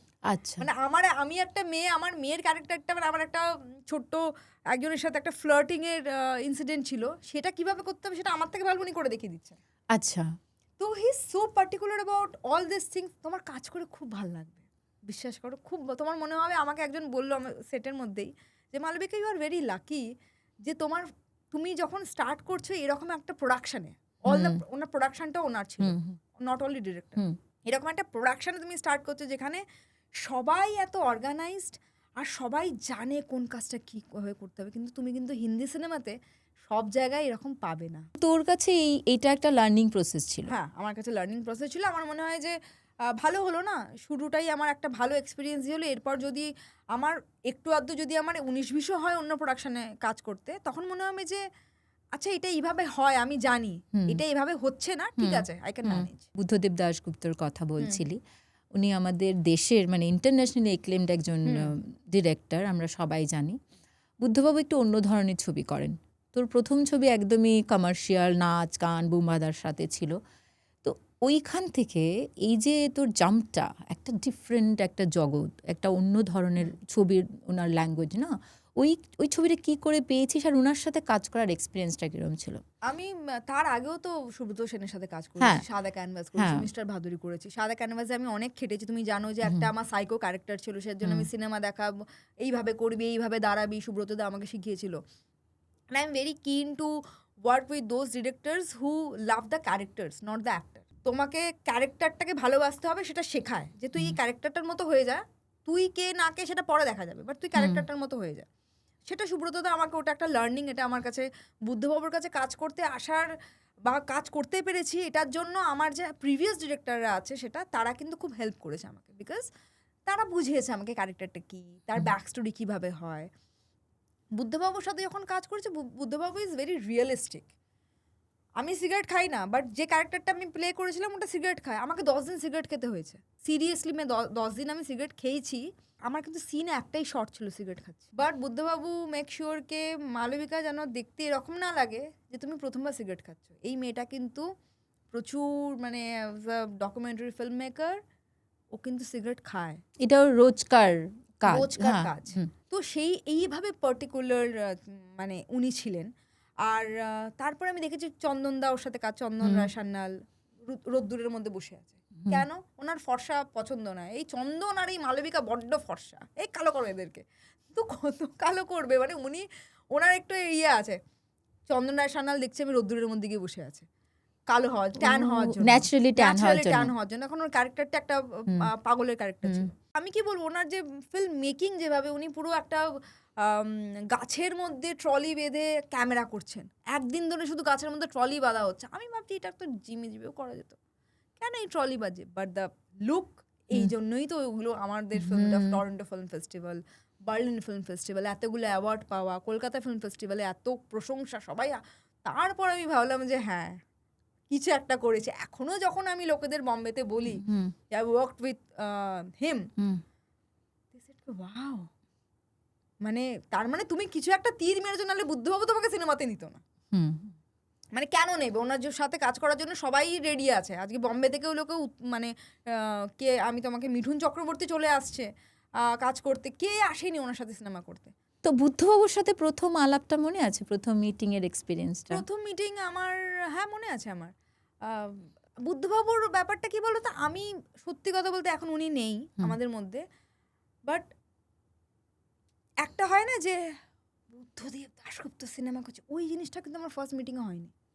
আচ্ছা। আমি শুটিং করতে গিয়েও হয়নি, উনি আমাকে একটা ফিলই করায়নি। যখন সিনেমাটা রিলিজ হয়েছে তখন আমার ফিল হয়েছে যে আমি কিছু তো একটা করলাম। আচ্ছা। বিকজ দ্য প্রেজ, দ্য অ্যাক্লেমেশন, সবাই যাতে এত কংগ্রাচুলেট করছে, অ্যাকনলেজমেন্ট, তখন আমি বুঝলাম যে কিছু তো একটা করেছি আমি, কোনো একটা বড় কিছু একটা সিনেমাতে কাজ অ্যাচিভ করেছি। আদারওয়াইজ যখন আমি শুটিং করছি, যখন ওর সাথে দেখা করেছি, হি ওয়াজ ভেরি কুল। হ্যাঁ, এটা করবে, এইভাবে তুমি এটা করবে, কোনোদিনও বকাও দেয়নি। শুটিংয়ের মধ্যে কোনো রকম টেনশনও হয়নি যে কি করব না করব। উনি শুধু মালবিকা, অনন্যা চ্যাটার্জিও ছিল আমাদের সিনেমা, হি লাভস মানে এত ভালোবাসতেন অনন্যা চ্যাটার্জিকে। যেদিনকে অনন্যার মতো হতে পারবে তখন, হ্যাঁ মানে পাওলি দামের মতো না, অনন্যার মতো হতে পারবে, সেদিনকে বুঝবো যে তুমি ভালো অ্যাক্টিং করতে পারো। মানে ওইভাবে উনি ইয়ে করতেন। তো সেই জন্য উনি তখন ন্যাশনাল অ্যাওয়ার্ডও পেয়ে গেছে অনন্যাদি। আর এত ভালো ভালো লোকের সাথে কাজ করেছি না, অনন্যাদি, পাওলি দাম, এদের সাথে, তখন আমার মনে হয়েছে যে কিছু একটা, আমার বলবো না পুরোটাই হার্ডওয়ার্ক সবাই করে, কিছু তো একটা ভগবানের ব্লেসিং আর একটু আধটু লাক আছে, যার জন্য আমি এত কম বয়সে এত ভালো লোকের সাথে, ভালো লোকেদের সাথে কাজ করেছি, আর অ্যাকনলেজমেন্ট পেয়েছি, লোককে বলতে পারছি যে আমি কাজগুলো করেছি। সেটা আমার কাছে মনে হয় যে ইটস আ বিগ অ্যাচিভমেন্ট। হ্যাঁ, একটা ট্রফির মতো না? আমি তো বুদ্ধ, আমার এখন যেমন আমি বলতে পারি যে আমার না এই ডিরেক্টরের সাথে কাজ করার খুব ইচ্ছে আছে, কিন্তু আমি যাদের সাথে কাজ করে এসেছি তারাও ওই টপ লেভেলেই, কিন্তু ওদের ব্যাপারে আমি কোনো লিখিনি। এটা ভগবান আমাকে গিফট দিয়েছে। কোনো জায়গায় তুমি খাটছো, আমার এটা চাই, ওটা খাটনি, ওটা হার্ডওয়ার্ক, কিন্তু তোমাকে ওর থেকে বেশি কিছু ভগবান দিচ্ছে, দ্যাট ইজ গিফট। তুই যে বললি আমার এই ডিরেক্টরের সাথে কাজ করতে চাই, উইশ লিস্টে কাদের নাম রয়েছে অনেক, একটু শুনি। এখন তো সবাই মানে আমি বলবো যে ভালো কাজ করছে, সেটা নতুন হোক, তুমিও যদি ডিরেকশন, তোমার সাথে কাজ করতে আমার সেটা তো আমি জানি, আমি তোকে ধরে বেঁধে নিয়ে চলে মানে আসবো। আমি I know because you are so perfection, মানে আমি কি বলবো, এত পারফেকশনিস্ট যে তুমি যখন একটা সিনেমা করবে তুমি ওরকম লেভেলেরই বানাবে যে ভাই কোনো রকম চুন থেকে পান যেন না খসে, তার থেকে আমার অনেক সময় লাগবে, but I know you from the day one, যখন থেকে আমি তোমাকে চিনি, আমরা দুটো সিনেমা করেছি, তারপর থেকেও আমি যখন থেকে দেখে আসি, কোনটা ঠিক, যতক্ষণ না এটা ঠিক হবে, আমার এটা যে যা খুশি ভাড় মে যাক, আমার এটা দরকার। তো তার মানে তুমি যখন সিনেমা বানাবে বুঝতেই পারছি যে তুমি কোনোভাবেই কম্প্রোমাইজ করবে না। তো ডেফিনেটলি আমি বলে দিলাম উইশ লিস্টে থ্যাংক ইউ হোপফুলি আমাকে ভুলবে না কিন্তু। না একদম না। অ্যান্ড হ্যাঁ, অনেক ডিরেক্টর আছে যাদের সাথে আমি, যদি তোমার একটা তো প্রকাশ ঝা, ওনার সাথে ও মাই গড, আমি ওনার সাথে তুই কাজ করে ফেলেছিস, ব্যাক যেন কাজ করতে পারি ওনার সাথে, আরো সিনেমাতে বা ওয়েব সিরিজে বা যেটাই হোক। সঞ্জয় লীলা ভানসালির সাথে যাতে কাজ করতে পারি, ওনার সিনেমাতে যদি আমার 10 মিনিটেরও একটা রোল থাকে, সেখানে I am very happy to do that. Anurag কাশ্যপের সাথে কাজ করতে ইচ্ছা, তখন উনি খুব র ক্যারেক্টারগুলো, মানে আমার মনে হয় যেন উনি আমাকে ভাঙতে গড়তে পারবেন, মানে এরকম ধরনের একটা করতে ইচ্ছা করে। তারপরে বিক্রমাদিত্য মোটবানি, তখন আমি ওনার জুবিলি দেখেছি, আই লাইক লাভড ইট, যে কিরকম। আরো অনেক, কত নাম নেব, প্রচুর ডিরেক্টর। কিন্তু একজনও বাংলা ডিরেক্টরের নাম নিলি না, সেটা কেন? বাংলা ডিরেক্টর তাবর লোকেদের সাথে কাজ করেছি, সুব্রতদের সাথে কাজ করেছি, বুদ্ধবাবুর সাথে কাজ করেছি, বাট এরকম অনেকে আছে যাদের সাথে তুই করিসনি, মানে তাদের সাথে করার ইচ্ছে নেননি, তারা নেয়নি আমাকে, আমি কি বলবো, আমাকে নেয়নি, নিলে ভালো হতো। মানে ফিউচারে যদি অফার আসে করবো, কেন করবো না, অনেক ভালো ভালো ডিরেক্টররা, নতুনরাও কত আসছে ডিরেক্টর। কি হয় বলো তো, বাংলাতে না একটা খুব মুষ্টিমেয় অ্যাক্টরদের নিয়ে কাজ করার খুব একটা চল, যে এই ডিরেক্টর না এই অ্যাক্টর নিয়ে কাজ করবে, ওই ডিরেক্টর এই অ্যাক্টরদের নিয়ে কাজ করবে, এই যে মেন্টালিটিটা, এটাকে আমার পছন্দ নয়। এখন আমার মনে হয় যে সবাই, মানে আজকে যদি আমি তোমাকে যেটা রোহিন জ্ঞানী যে উদ্বাস্তুর জন্য বললাম, সে যদি ভাবতো যে না আমি এমন একজন অ্যাক্টরকে নেব যেই অ্যাক্টরকে সত্যি ওরকম দেখতে, ওরকম ধরনের বস্তি থেকে নিয়ে আসবো, তাকে আমাকে পয়সাও দিতে হবে না, আমি এটা করে বেরিয়ে যাবো, অ্যাটলিস্ট সে আমাকে চান্স তো দিয়েছে, অ্যাটলিস্ট আমাকে, তখন আমার খিদেটা আরো বাড়লো যে আমাকে করে দেখাতে হবে, আর আমি করে দেখিয়েছি। তো সেরকম ধরনের ডিরেক্টর মানে কলকাতাতে যে এক্সপ্লোর করবে, যে দেখি এটাও করতে পারে কিনা, বা করিয়ে নেব। একটা ছোট্ট জিনিস তোমাকে আমি বলছি, প্রকাশ ঝাকে আমি ফার্স্ট মিটিংয়ে কি জিজ্ঞেস করেছিলাম জানো, স্যার আপনি ববি দেওয়ালকে কিউ লিয়ে আশ্রম মে?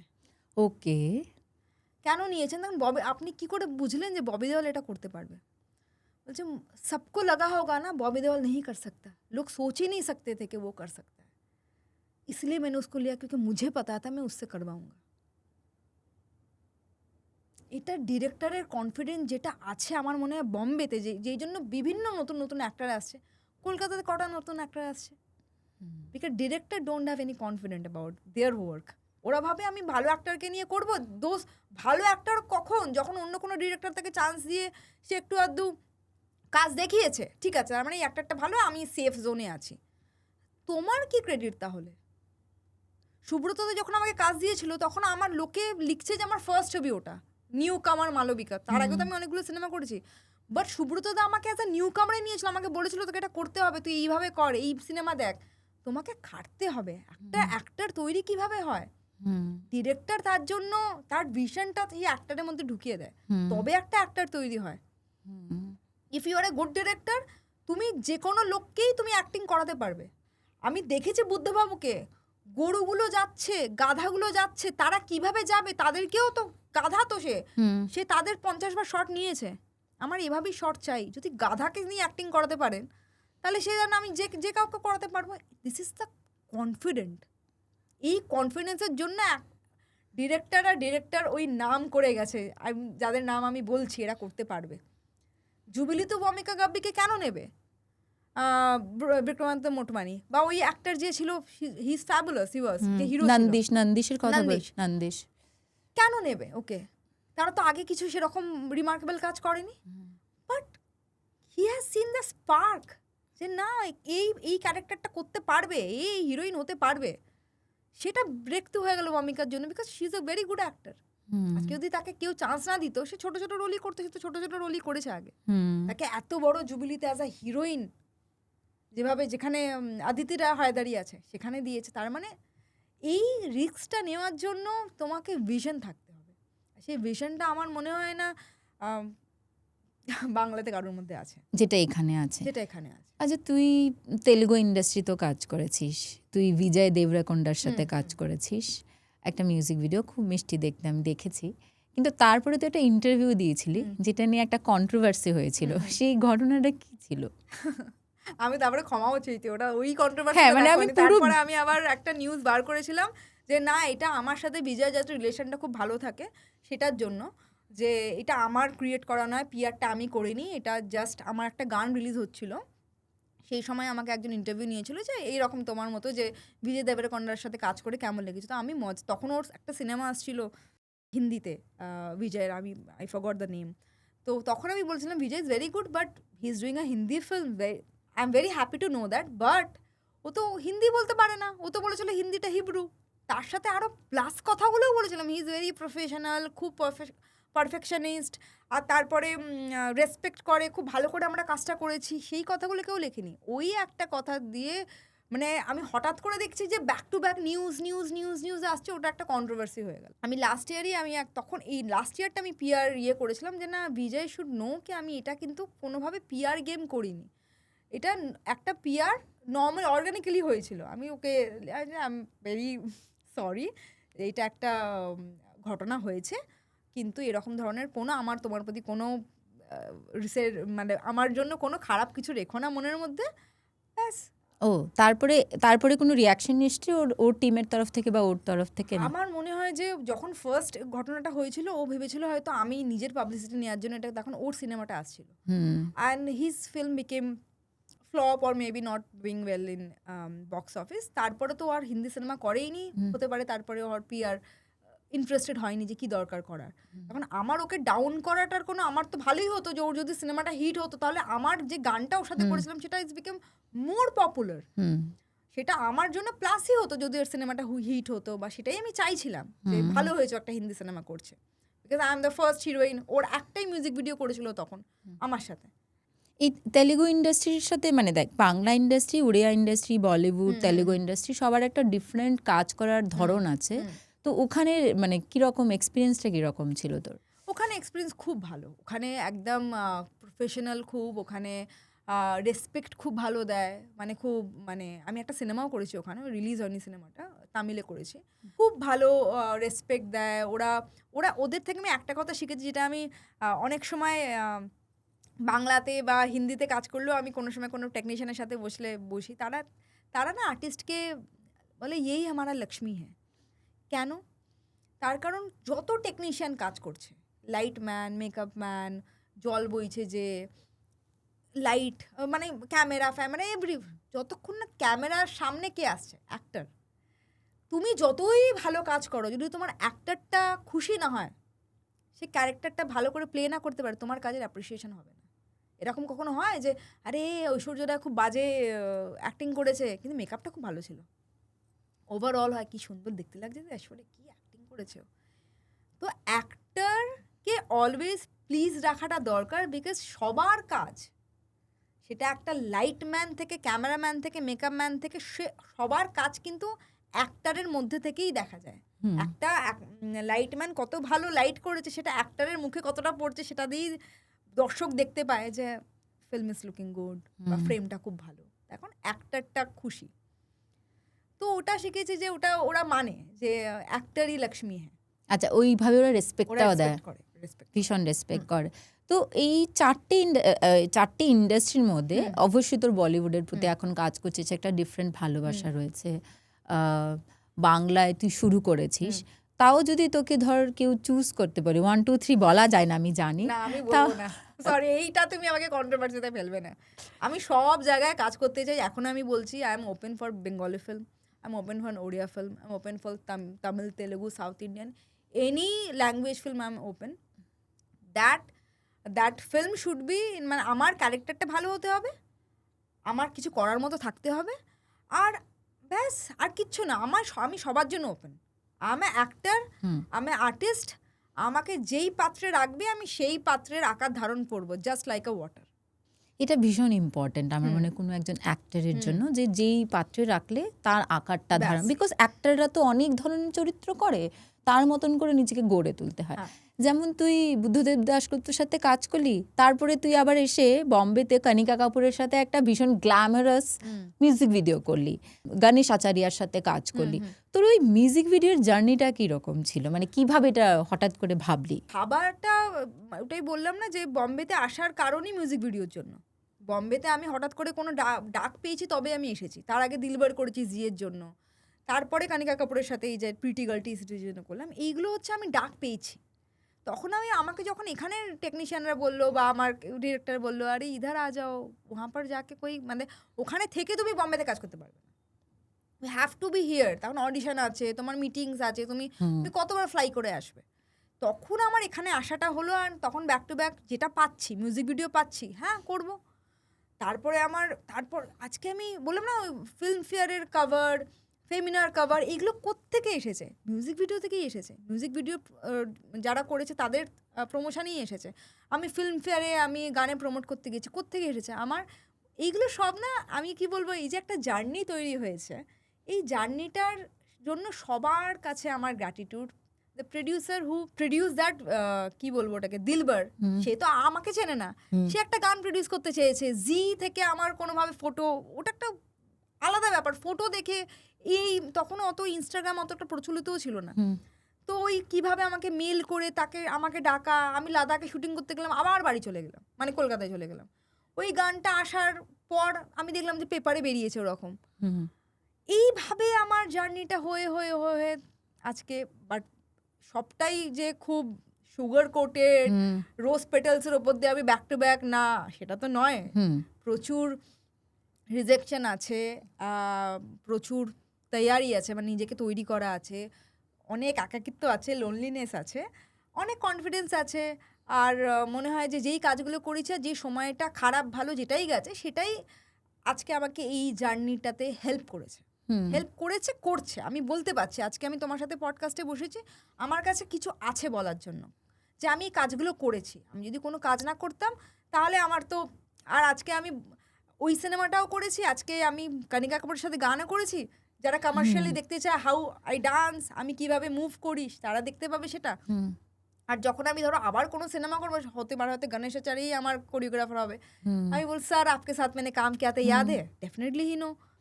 এই যে তুই ইনস্টাগ্রামের কথা বললি, ইনস্টাগ্রামে সোশ্যাল মিডিয়া ওর একটা অন্য নাম আছে এমজে, হ্যাঁ এমজে বলে তুই প্রসিদ্ধ। এই এমজেটা কি করে এলো? এমজেটা সোশ্যাল মিডিয়ার জন্য না, এমজেটা মিউজিক ভিডিওর জন্য। ওকে। হ্যাঁ, তার কারণ আমার নামটা Malabika, it's a very good and nice sweet Bengali name Malabika, you know that. But যারা বম্বেতে থাকে, যারা হিন্দি ভাষী অন্য ল্যাঙ্গুয়েজে, তারা মালবিকা নামটা বলতেই পারে না, তারাও বিভিন্ন রকম বলে। তো আই থট কে এমন কিছু একটা নাম করতে হবে যেই নামটা লোকের মুখে মুখে হয়। And I am a very big fan of Jennifer Lopez. তো I got that J from Jennifer and M for Malavika. Malavika M J, M Malavika, J Jennifer.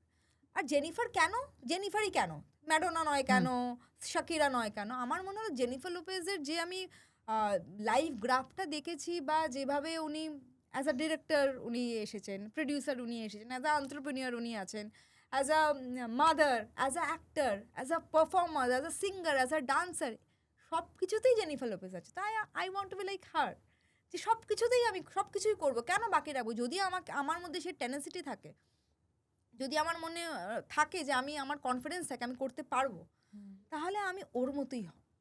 এই জন্যই কি ক্লোদিং ব্র্যান্ডটা শুরু করা?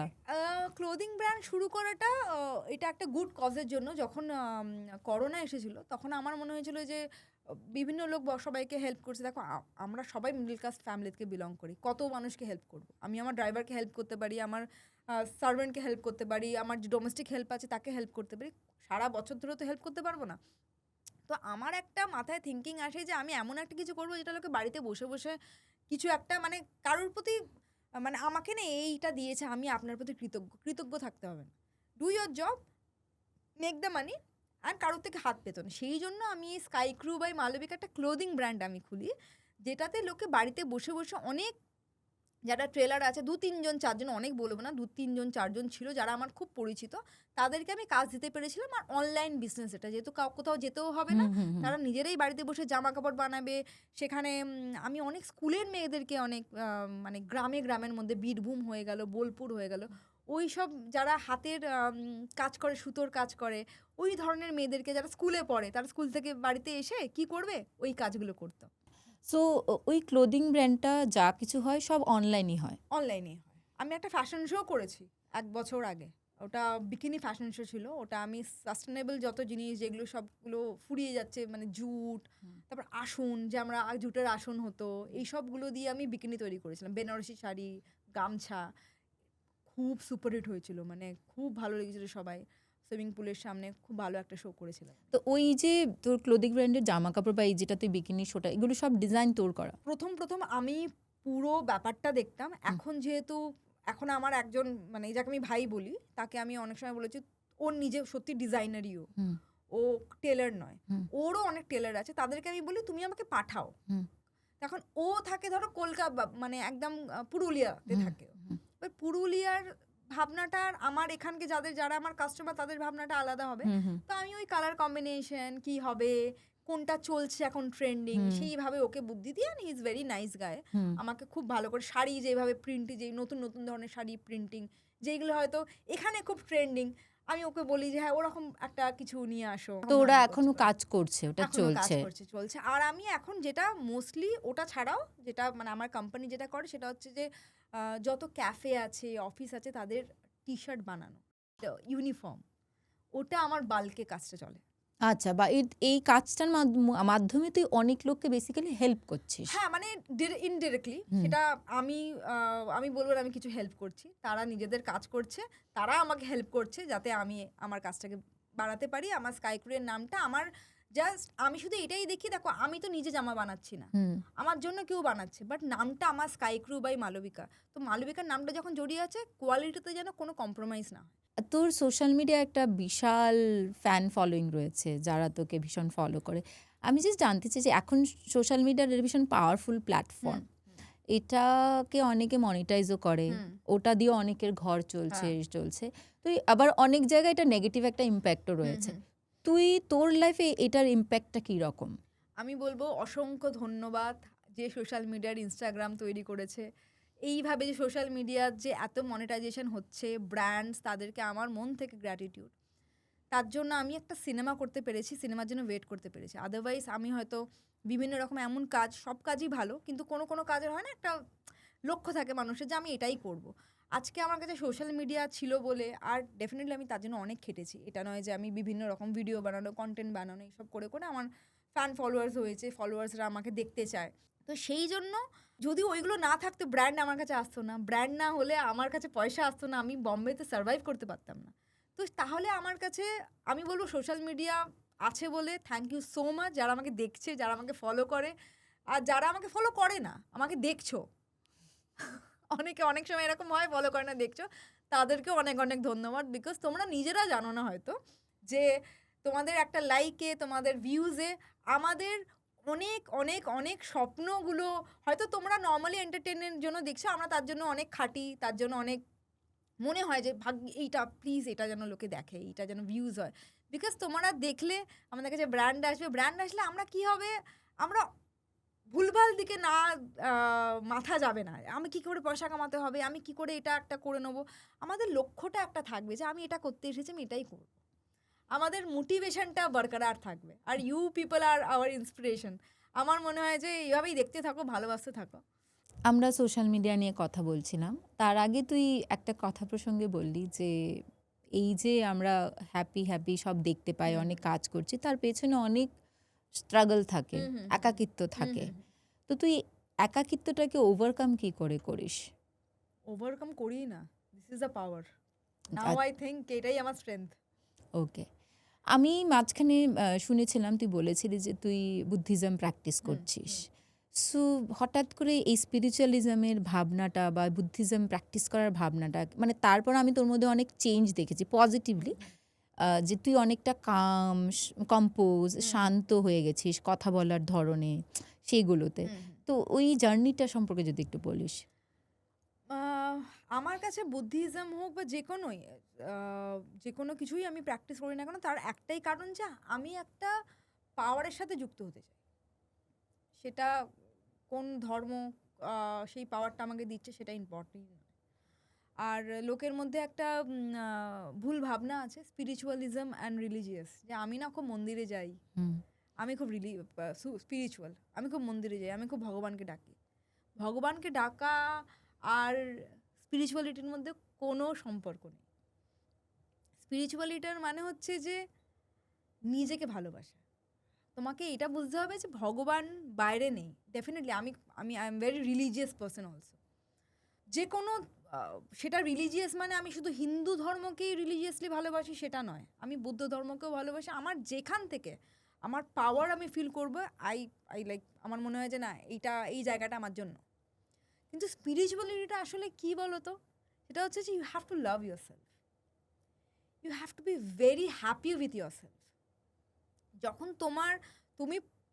তোমার মনে হবে যে তুমি you are a spiritual person, কখন জানো, যখন তোমার মনে হবে যে তোমার আর কাউকে দরকার নেই, ইউ আর কমপ্লিট।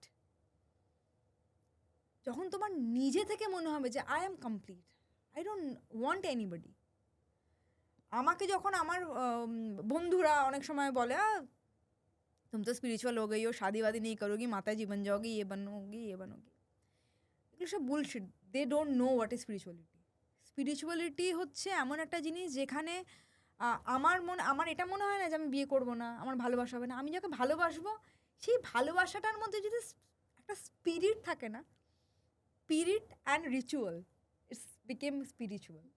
মানে তুমি স্পিরিট দিয়ে যখন কোনো রিচুয়াল করছো, নিজের আত্মিক দিয়ে যখন তুমি কোনো কিছু রিচুয়ালস করছো, দ্যাটস বিকেম স্পিরিচুয়াল। তুমি যখন ভালোবাসবে, তখন তোমার ভালোবাসার মধ্যে যখন কোনো দেওয়া নেওয়া থাকবে না, তখন তোমার মনে হবে যে মানে মানুষের সাথে ভালোবাসা, পশুর সাথে ভালোবাসা, এনিবডি, গাছের সাথে ভালোবাসা, সেটা যে কোনো কিছু হতে পারে।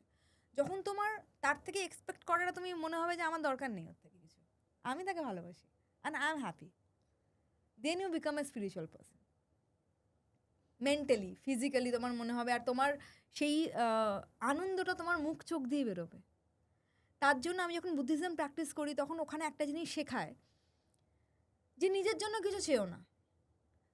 তোমার ধরো মনে হলো যে আমরা এনিহাউ আমরা খুব বেশি স্বার্থপর, ডেফিনেটলি আমার যদি একটা আমার সিনেমাটা ভালো হোক, আমার অ্যাক্টিংটা ভালো হোক, এই হোক সেই হোক, বুদ্ধিজম এটা শেখায় যে তুমি নিজের জন্য কিছু চেও না। তোমার কি প্রবলেম আছে, আচ্ছা তোমার এটা প্রবলেম, আমি তোমার জন্য প্রে করব। তোমার জন্য যখন আমি প্রে করব, আমারটা আপনি আপ হয়ে যাবে। এই ভাবনাটা যখন তোমার মধ্যে আসে, তখন you become a that kind of person যেটাকে লোকে বলবে যে আরে এই তো সাধু হয়ে গেছে, সন্ন্যাসী হয়ে গেছে। না, তোমারটা আপনি আপই হবে, তুমি অন্যটা ভালো চাও। আর স্পিরিচুয়াল যে কোনো লোক হতে পারে। আজকের জেনজি যেরকম লোকেরা বলে জেনজি, তারাও স্পিরিচুয়াল হতে পারে। আর স্পিরিচুয়ালিটিটাও নিজের মন থেকে আসে, তার জন্য কোনো ভগবানের কাছে যেতে হয় না, তার জন্য কোনো চ্যান্ট করতে হয় না, তার জন্য কোনো জব করতে হয় না, তার জন্য হাজার ঘন্টা নাড়তে হয় না, কিচ্ছু করতে হয় না। If you are a religious person, definitely আমি খুব মন্দিরে যাই, আমি চারধাম করছি, আমি কুম্ভতে যাচ্ছি, সেটা আমার খুব ভালো লাগছে। বাট আউটকামটা কি? আম আই হ্যাপি? আমি কি জানলাম যে আমি কি নিয়ে এলাম? আমি কি জানলাম যে আমি এই চারধামে গিয়ে আমি কি শক্তিটা অর্জন করে নিয়ে এলাম? ওই জানাটা খুব ইম্পর্টেন্ট। ওই জানার জন্য তোমাকে স্পিরিচুয়াল হতে হবে। স্পিরিচুয়ালটা কি? You have to love yourself. তোমাকে নিজে থেকে হ্যাপি থাকতে হবে। আর এটা একটা প্র্যাকটিস। এটা তুমি আজকে বললে আজকে হবে না, এটা একটা প্র্যাকটিস। মানে তোমাকে নিজেকে আয়নাকে দেখে রোজ সকালবেলা এটা বলতে হবে, I love you, which I do every day. তুমি ঘুম থেকে উঠে তোমাকে ফার্স্টে আয়নাকে দেখে বলতে হবে I love you, thank you, আমাকে তুমি যেরকম তৈরি করেছো, আই এম ভেরি হ্যাপি। এটা মনে হয় আমার ভীষণ ইম্পর্ট্যান্ট একটা কথা বললি। আমরা নিজেকে প্রাধান্য খুব কম দিই।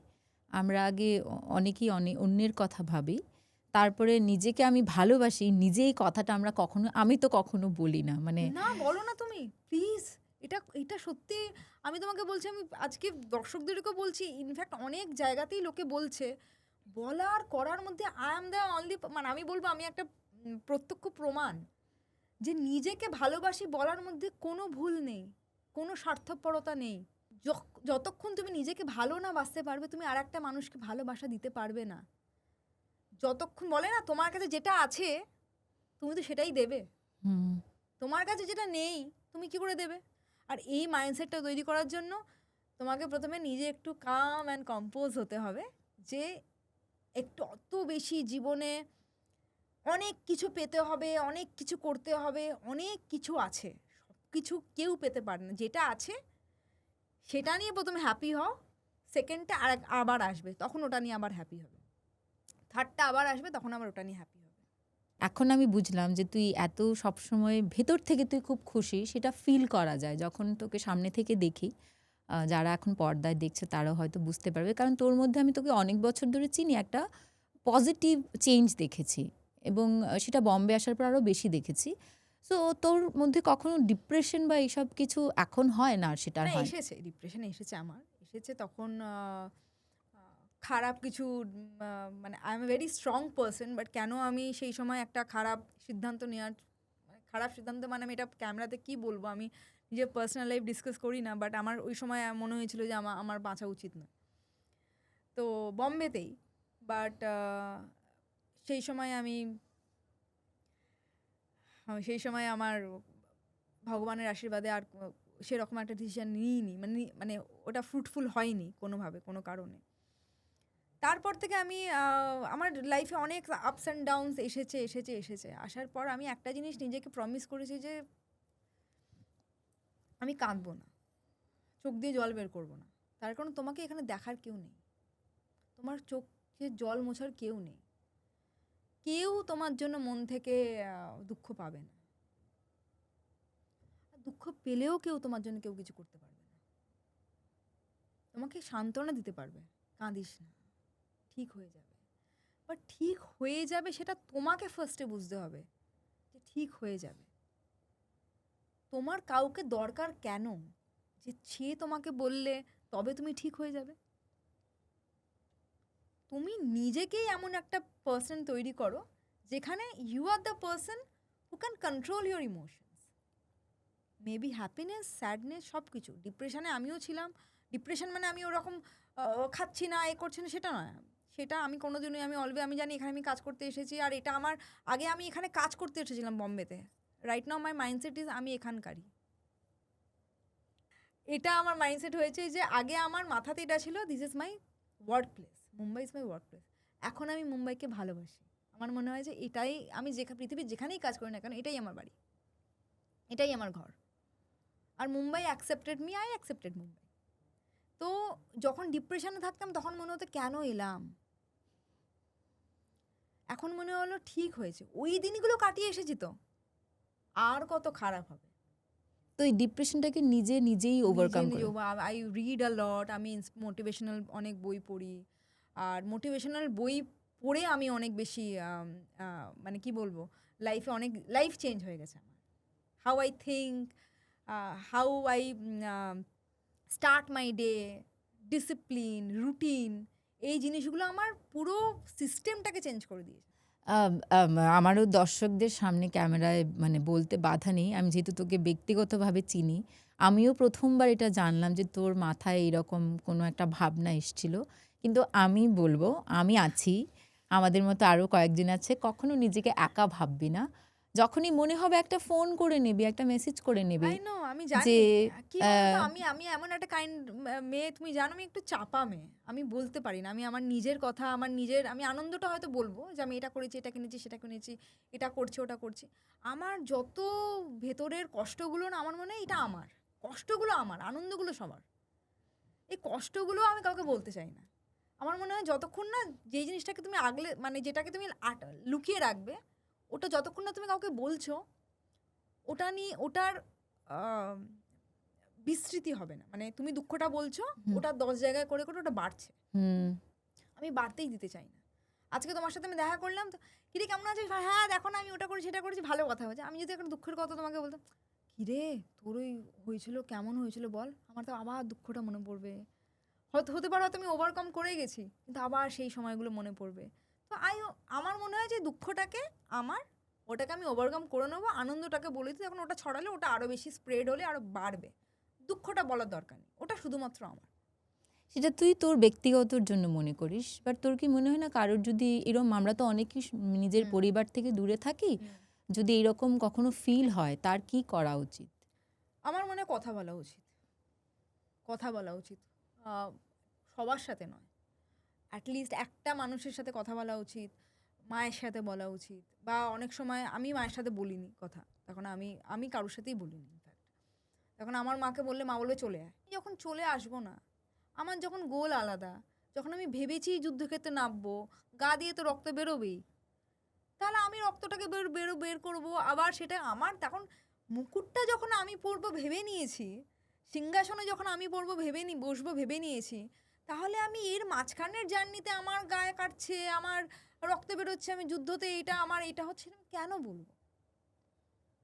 আমার কাছে এটাই মনে হয় যে জিতটা যখন আমার, মাঝখানের যতগুলো স্ট্রাগল সেগুলো আমার। কিন্তু আমি বলবো, এক একটা মানুষের এক একটা জার্নি থাকে। আমি বলবো যে যাদের এরকম ধরনের ডিপ্রেশন হয় বা কিছু হয়, আমাদের ছোটোবেলায় যেই ডিপ্রেশনগুলো কেউ বলতো না, থাপ্পড় মেরে ডিপ্রেশন ফরাস, আজকালকার দিনে এইসব ডিপ্রেশন এসেছে। বাট আমি বলবো যে you should talk to your best friend, যাদেরকে ভাবো, না হলে বাবা মা, যা কাউকে বলে দাও। ভেবো না যে এ ভাবা ও আমাকে কি ভাবে, তখন তুমি যতক্ষণ না বলবে ততক্ষণ তোমার মনের মধ্যে থেকে ওই জিনিসগুলো বেরোবে না। আর সবাই বলতে পারে না, আমি বলতে পারি না। আচ্ছা, যারা বলতে পারে না তাদের জন্য একটা, লেখো। আমি যেটা আমি করতাম, আমার মতো তো অনেকে আছে যারা বলতে পারে না, আমি কেন বলবো, লেখো। এখন আমি ওই লেখাগুলো দেখে নিজে হাসি যে আমি এগুলো করেছি, আমি এগুলো লিখেছি, যে আমি এখানে কেন এসেছি, এই করেছি, এই করছে না, আমার এই কষ্ট হচ্ছে, আমি কাঁদছি, এভরিথিং আমার ডায়েরিতে লেখা। যখন যখন আমার কষ্ট হতো, রাগ হতো, আমি লিখতাম।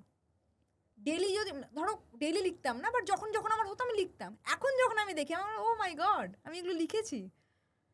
যাই হোক, কাউকে তো বলিনি আমার দুঃখ, আমার ফ্রাস্ট্রেশন ডায়েরিতে লেখা আছে। বের করতে হবে, ইন এনি ফর্ম তোমাকে বের করতেই হবে। তোমার যদি মনে হয় তুমি কাউকে বলতে পারছো না, রাইট ইট ডাউন। আমরা অনেক গম্ভীর একটা আলোচনায় গেছি, বাট তোর এই দিকগুলো জানা ছিল না, যেটা আমার উদ্দেশ্য, যে আমরা সব বিষয় নিয়ে আলোচনা করব। অনেক সময় আমরা খুব কাছে থাকি, যেমন আমি ভাবতাম তুই হয়তো ফোন করে বলবি, কিন্তু কখনো বলিসনি। সো আজকে ক্যামেরার সামনে বললি আমি খুশি হলাম। আমি আশা করব ভবিষ্যতে যদি এরকম কোনো সিচুয়েশন আসে তুই একবার ফোন করবি বা আর মেসেজ তুমিও করবে। করবে, দেখুন আমি তো হ্যাঁ। এখন স্পিরিচুয়াল হয়ে গেছি, I know I love myself, I know how to be happy. যদি কোনো সময় এরকম মোটিভেশন, এখন আমার অনেক বন্ধুরা আছে তারা অনেক সময় ডিপ্রেশন ক্যা হোগা ক্যা, আমি ওদেরকে এমন জ্ঞান দিয়ে আমাকে বলে তুমি এক কাম করো, एक्टिंग वैक्टिंग छोड़ो, तुम ये माता वाता बनो, मोटिवेशनल स्पीकर बनो, बहुत पैसा कमाओगे। আমি তখন বলি যে না আমার ভালো লাগে, তখন আমি যখন তোমাকে কিছু বলছি না আমি নিজে ওটা শুনছি, আমার মনে হয় যে আমি তোমাকে বলছি মানে আমি নিজে শুনছি আর আমার মাথার মধ্যে আবার ওটা ঢুকছে, না এটাই তোমাকে করতে হবে যেটা তুমি বলছো। বলা আর করার মধ্যে সামঞ্জস্য থাকতে হবে, আদারওয়াইজ তোমার চোখের মধ্যে থেকে ওই দীপ্তিটা বেরোবে না। যেটা জিজ্ঞেস করার ছিল, মানে অনেক কথা হলো, যে তোর ভবিষ্যতে এখন কি কাজ প্ল্যান রয়েছে বা কি করছিস? আর কিছুদিন আগে আমি গেছিলাম ফ্রান্সে, ওখানে 2টো মিউজিক ভিডিও করেছি, ওটা খুব তাড়াতাড়ি রিলিজ হবে। বম্বেতে একটা করেছি, ওটাও খুব তাড়াতাড়ি রিলিজ হবে। মিউজিক ভিডিও 3টে, ওগুলো Hindi project? Hindi project release হবে, খুব সুন্দর দেখতে হয়েছে ভিডিওগুলো। তো আমি একটা দেখেছি এডিটে গিয়ে, খুব ভালো হয়েছে। শর্ট ফিল্মটা যখন রিলিজ হবে তারপরে প্রকাশ স্যারের ফিল্মটা রিলিজ হবে, তার মধ্যিখানে আরও দুটো, এখন তো পুজো চলছিল, আবার নতুন কিছু প্রজেক্ট স্টার্ট হচ্ছে। তো I am like doing meetings, auditions, আর কিছু প্রজেক্টের কথা চলছে, দেখা যাক বাই গড গ্রেস। কিছু তো বলা যায় না, হঠাৎ করে আবার বলবো এটা না করে ফেললাম, জানো তো, করে আসলাম। তুই বললি না তো ওখানে পডকাস্টে সেদিনকে? আমি তো বলিনি, আমি লুকিয়েছিলাম, নেক্সট পডকাস্টে ওটা সারপ্রাইজ। হ্যাঁ, আশা করছি আবার তোকে নিয়ে আমরা আরেকটা পডকাস্ট শুট করব, যেখানে তুই আরো অনেক ভালো ভালো ডিরেক্টরের সাথে কাজ করবি, ভালো ভালো প্রজেক্ট করবি, সেগুলো নিয়ে আমরা আলোচনা করব। তোকে থ্যাংক ইউ বলে আমি কি বলবো, ভালোবাসা, তোর জন্য অনেক আদর, অনেক ভালোবাসা, এবং অবশ্যই থ্যাংক ইউ যে তুই আজকে এসছিস, আমাকে সময় দিয়েছিস। এবং বম্বেতে বসে আমি যারা বাংলায় কথা বলতে পারে, আমি ভীষণ বাংলায় কথা বলতে ভালোবাসি, তুই জানিস। আমার উদ্দেশ্যটা সেটাই ছিল যে আমরা অনেক বাঙালি বা অবাঙালি যারা বাংলায় কথা বলতে পারে, বিভিন্ন জায়গায় বিভিন্ন ফিল্ডে তাদের একটা জায়গা করে নিয়েছে, তাদের কথা। যেমন মালবিকাকে, MJ মালবিকা আমরা সোশ্যাল মিডিয়ায় দেখতে পাই বা স্ক্রিনে দেখতে পাই, তোর ভেতরের যেই মানুষটা, সেটাকে আজকে নতুন করে আমি একটু জানলাম, চিনলাম। এই যে তুই এত পজিটিভ কথাগুলো বললি, আমার মনে হয় তা থেকে আমাদের দর্শকরা একটু হলেও কিছু মোটিভেট হবে, কিছু শিখবে। তুই ভালো থাক, আরও ভালো কাজ কর, এটাই প্রে করি। তুমিও ভালো থেকো, আর তোমার এই পডকাস্ট খুব হিট হোক। খোলা মনে, আমাদের পডকাস্টের নাম খোলা মনে। আমি আজকে খোলা মনে কথা বললাম, আর আই উইশ কি যত তোমার গেস্টরা আসবে তাদেরকে তুমি এভাবেই ম্যানিপুলেট করে খোলা মনে কথা বলিয়ে নেবে, বিকজ আমি অনেক কথা কি আমি কতটা এগুলো বলি না, জানাই না। তোমার সাথে কথা বলতে বলতে কত কিছু বেরিয়ে গেল কথা। আর তুই একবার যেহেতু সোশ্যাল মিডিয়া রয়েছে, বলে দে আমার চ্যানেলটাকে যেন সবাই সাবস্ক্রাইব করে। চ্যানেলকে সাবস্ক্রাইব করো, আমার ভিডিও ওখানে আসছে, আর অনেক অনেক ভালো ভালো তোমরা ভিডিও দেখতে পাবে, অনেক মানুষের মনের কথা জানতে পারবে খোলা মনে। Do subscribe. Thank you so much আজকে আসার জন্য, আবার দেখা হবে খুব তাড়াতাড়ি। আপনারা সবাই খুব ভালো থাকবেন। যেটা মালবিকা বললো, নিজে ভালো থাকলে, আমরা যদি নিজে ভালো থাকি তাহলে আমরা অপরকেও ভালো রাখতে পারবো, আমাদের আশপাশটাকে ভালো করতে পারবো আরও। তো আপনারা সবাই ভালো থাকবেন। আপনাদের সবার সঙ্গে আবার আমার দেখা হবে পরের এপিসোডে, পরের পর্বে আরেকজন এইরকমই একজন মানুষকে সঙ্গে নিয়ে। আশা করি আপনারা ততদিন সবাই খুব ভালো থাকবেন। দেখা হচ্ছে।